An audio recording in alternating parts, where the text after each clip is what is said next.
Hey guys, so first of all, thank you so much for being patient. I'd really appreciate it if you left a like on this video, a comment right now, anything. It doesn't have to be the greatest comment in the world, just comment whatever, because it really helps the algorithm, especially since I'm dealing with a voice issue and I'm still slowly nursing myself back to health. So if you guys could share this video, if you could like it right now, and really, it just will help out the algorithm for me, and we'll get one step closer to 30K. So guys, thank you so much.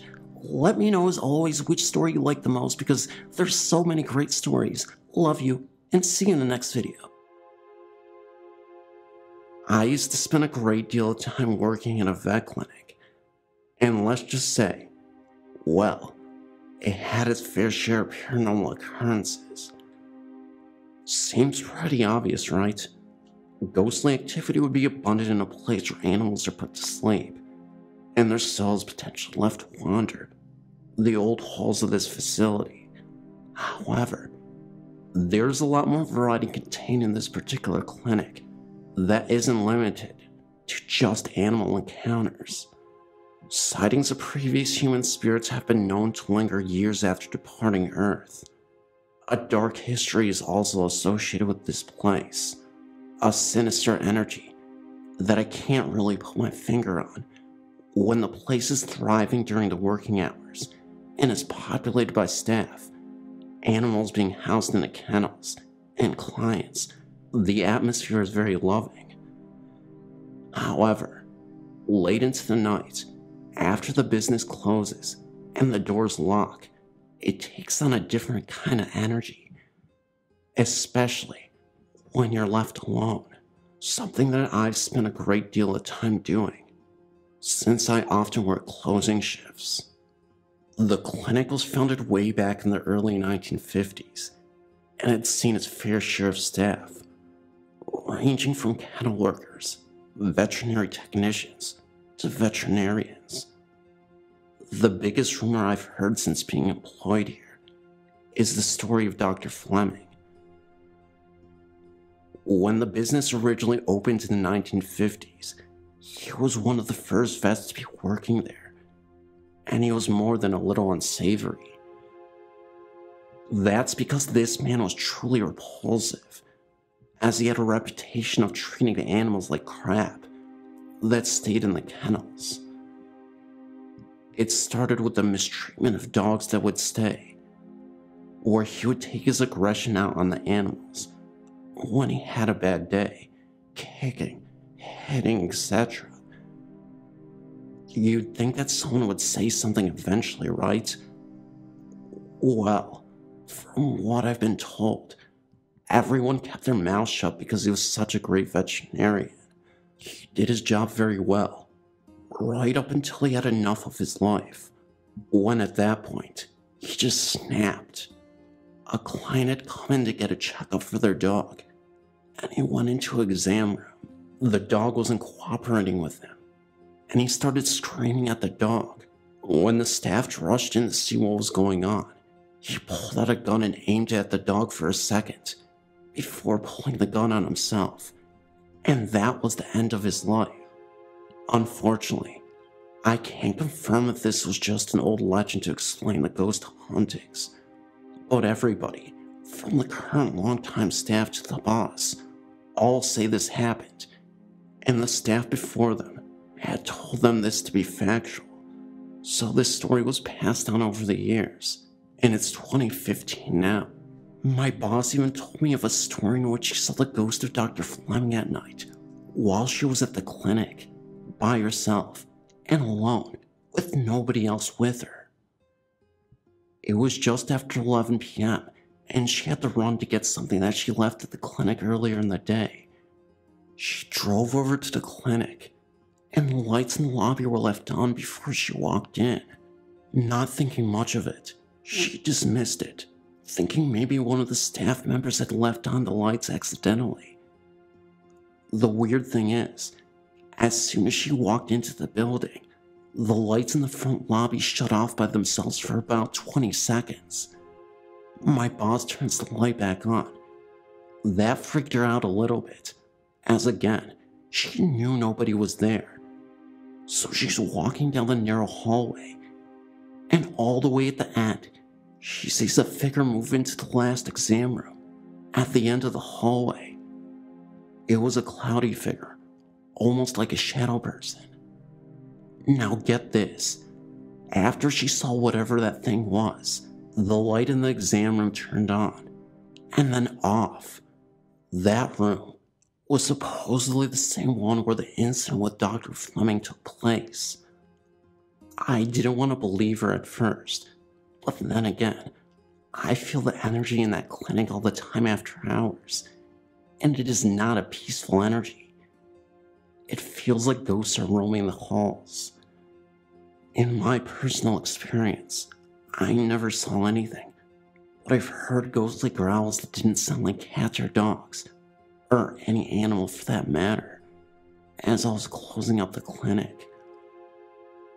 I remember my coworkers had left for the night, and it was just me. Out of nowhere, a very low guttural growl, almost human-like, was heard as I was sitting down at the reception desk. It sounded like it came from the staff room just down the hall nearby. I walked into the staff room, turned the lights on, and there was nothing there. Some staff members say that they heard voices after closing, the sounds of light footsteps in the hall, and knocks on the walls. One staff member even claimed that they saw a ghost face staring back at them in the mirror. The clinic is a privately owned practice located in the countryside of Michigan, effectively a business with small, intimate staff where everybody knows each other very well. In fact, the current boss lives in a house that is literally right next to the clinic, a few feet away. A countryside home that has existed long before the vet clinic has even existed, dating back to before the 1880s. Maybe all those ghostly occurrences and paranormal instances start with this house, and it oozes into the vet clinic. That's my story. Hope you enjoyed. It is nice to know that there is someone who will not tell me I am insane. I've had several experiences that I would describe as otherworldly. For about the first 14 years of my life, I lived in an old farmhouse about 3 miles outside of a small town in Tennessee. From my earliest memories, I could remember that the bedroom in the back of my house had an odd feeling to it. I still have no clue as to what was in that room, but it did not like me. Early in my childhood, I also had what my parents called imaginary friends. That seemed very real to me. That seemed to go away around the time I entered kindergarten, at around age 5. I have vague memories of these friends. They talked to me, but I never saw a form, just a voice, and they always seemed nice. I don't know if anything had to do with what was in that room, but whatever it was definitely not nice. This room was my parents' bedroom. It was located behind the kitchen and was adjacent to my room, which I shared with my older brother until I graduated from high school. There was a doorway between the two rooms. Every time I went into this room, I would get an uneasy feeling, as if something was watching me. Although this bothered me, I was sure it was just my imagination. Anyway, around the time of my invisible friends, my parents went away, and I started having these weird dreams about the room. At first, they were just me being in the room, and then it seemed with each subsequent dream, it seemed they got more and more disturbing. Finally, this culminated into a dream in which I had dozens of times about some kind of entity dragging me into that room. It always started with me being in my room, and I would hear something from the other room, and although I would never see what it would seem to have me by the feet and attempt to drag me into that room. I would try to scream, and either nothing would come from my mouth, or it would be very low muffled scream that I could barely hear myself. It seemed that this dream would occur very often, with no regular pattern. Sometimes I would have it multiple times in one night. I never saw what it was that was trying to drag me into that room, but it felt sinister. Somehow I seemed to know that if it was successful in getting me into that room, that I would die, or worse. I tried to tell people in my family, and most of them said that I was letting my mind play tricks on me, or it was just a bad dream. My mother never said these things and always tried to avoid the subject if I brought it up, so after a while, I just dealt with it. I still had these dreams, but I tried to convince myself that it was just nightmares. These dreams kept going on and around the time I was 13, and in the 8th grade, I got my first girlfriend. She also had uneasy feelings in that room. I'm not sure where she got it, but she came over one day with a Ouija board. I was skeptical about this and thought it was a game. Well, until about 10 minutes into playing it. It said some things that there was no way she would have known that would have occurred in my childhood. It also said some things about a bad man who was near. I took it to be referring to what was in that room. After this, I was sure that they were real. I was getting into that cocky, brave, invincible teenager mode that kids always seem to have. I decided I wanted to know more. This house was situated on a lot, in front of and next to 2 large grain fields. About 100 yards or so to the left of our house, there was another house that had been partially burned, and was then converted into a shed for a tractor. I'd never really explored this shed. Before becoming a shed, this was a house that some of my relatives lived in. This was about all I knew about it.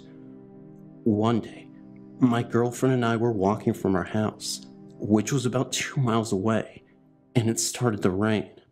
Well, although not far from my house, it started to rain pretty hard, so we decided to wait for it to slack up some before we walked the football field length from there to my house. We went in, and almost immediately I got a similar uneasy feeling that I knew pretty well by now. She asked me what was wrong, and all I could say that something about this place isn't right. She went into her backpack and came out with the Ouija board. I thought, oh well, it's daylight, and oh well, it couldn't really hurt us. We started, and after a few minutes of unintelligible letters, it stopped, and the air seemed to get colder. I didn't know at the time that there was none of the signs of spirits being around. Anyway, she said, "Is anyone there?" And it almost immediately slid to yes, and stopped. Then we asked some random questions, and got the unexpected answers. The rain had slacked up, and we decided to go on to my house. A few days later, we decided that something was definitely odd about that old half-burned house. We ventured back. This time we went into the mid-afternoon, and it was a hot summer day. I think this was in mid-June, and it was really hot outside. We went in and announced ourselves, making mention that we talked a few days before. Nothing seemed odd. We were just trying to see if we could get some confirmation that something was there without using the Ouija board. Nothing happened, so we took out the board and lit some candles because it was a little dark, but there was a little light that peeked in through the holes in the roof. We started to try to ask some questions about who or what was in the area and such. At first, the spirit we were talking to seemed nice and unthreatening, but it said that it must leave, and almost immediately, the room became cold again, as it had done the previous time. It was at least 80 degrees outside, and in this room, it seemed to drop 20 degrees almost instantaneously.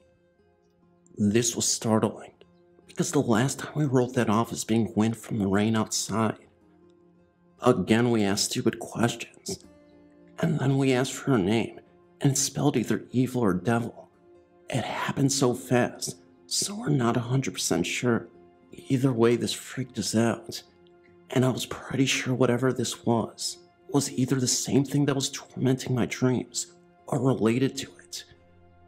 It then told me some disturbing stuff.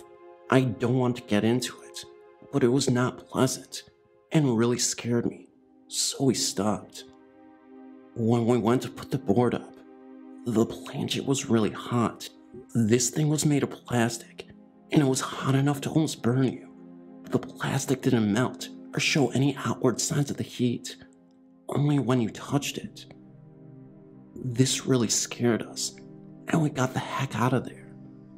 Later that summer, my parents separated, and we moved to a town about 10 miles north of where we were living. After we moved, the dreams started to go away. Several years had passed, and I decided that I wanted to know what went on at that place. I asked my mom if she'd ever experienced anything strange there. She had lived there after my parents were married up until the time they split up, so I was sure that if something was there, I was not the only one to experience it. Well, she told me that she felt the same uneasy feeling about the room that I had felt. She said that she always felt like someone was watching her in there.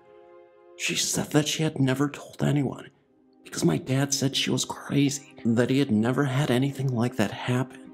So then I asked about the shed. She said that my uncle lived there until he died, and then the house burned. I asked if anyone was hurt in the fire, but she said that no one was there when it burned. I told her about the experiences with the Ouija board, and she got a weird look on her face. And then she told me about some of the stuff that happened before I was born.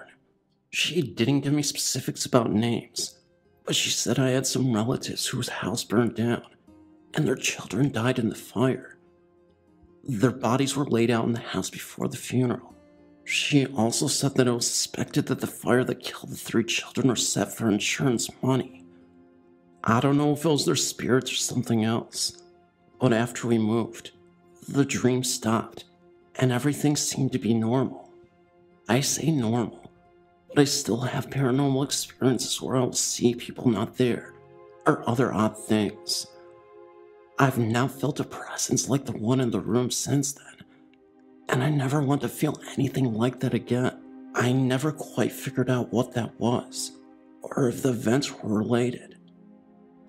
These dreams traumatized me as a child, and although I don't feel that I need answers to it, I just felt I needed to share the account of what happened with others, hoping that it would help. In closing, I wouldn't recommend anyone ghost hunting as I did. Whatever it was, the Ouija board seemed agitated. At first it seemed that we were connected by a somewhat friendly entity. Then it would leave, and the mean would come. I still live close to that home, about 10 miles away, but I haven't ventured back in like 7 years, maybe longer. I'm 25 now, and I've done a lot of research into the paranormal, and I know now what I did was stupid. Anyway, thanks for listening to me ramble on about my childhood. Hope this helps someone else.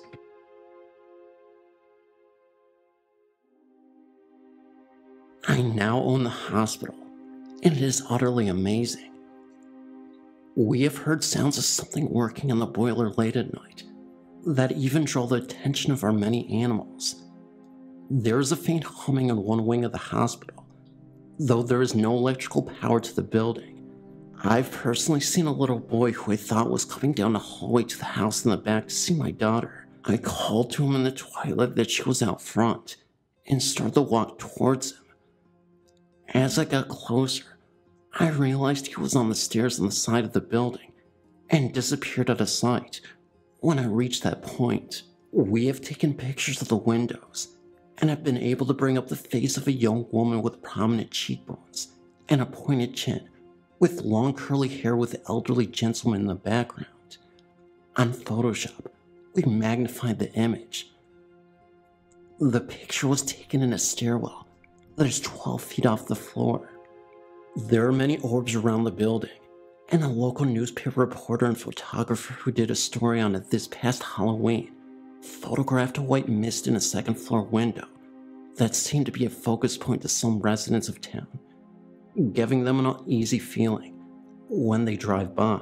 The previous owner had tried to change a portion of the second floor wing, but left everything in the middle of the construction and moved far away without selling the place first. He has never mentioned anything to us, but it is obvious something made him uncomfortable because he just wanted out. We feel nothing but peacefulness when we are in the building and are hoping to gain landmark status to protect the building. Many people died here during the 1947 tornado, since it was the only point of refuge for the town. We consider it hallowed ground, and are supported by the many people who have an attachment to the building for various reasons. We are amazed by the amount of people who travel from different states who are born here, who just want to visit it. It is a compelling piece that we hope to preserve.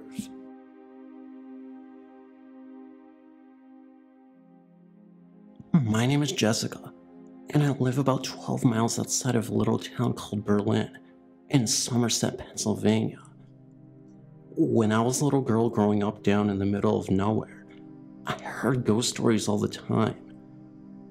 There is one where a man walks what we call the mountain road with a lantern, looking for his lost love who got lost in the woods. I never believed in the stories or ghosts until one night I went for a walk with my dog. Usually my dog was trailing behind me, but this time she was going in front of me, acting as if she didn't want me to walk any closer to the barn or the light, but I kept pushing her aside and kept walking towards the light. I had my earphones on and I was listening to music. I got a feeling that I wasn't alone, so I took my earphones on and turned the music off. I listened very quietly, and as soon as I was able to yell out "Who's there?", I heard what to me sounded like an old covered wagon up the field. I couldn't see anything, but I could hear it. I heard a whistle, and the sound of hooves hitting the ground, and the wheels turning.